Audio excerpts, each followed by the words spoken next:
நேசந்தனை நீ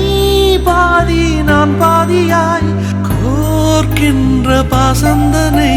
காதல் என்று பேர் சூட்டியே காலம் தந்த சொந்தம் இது என்னை போலே பெண் குழந்தை உன்னை போலொரு ஆண் குழந்தை நாம் வாழ்ந்த வாழ்வுக்கு சான்றாவது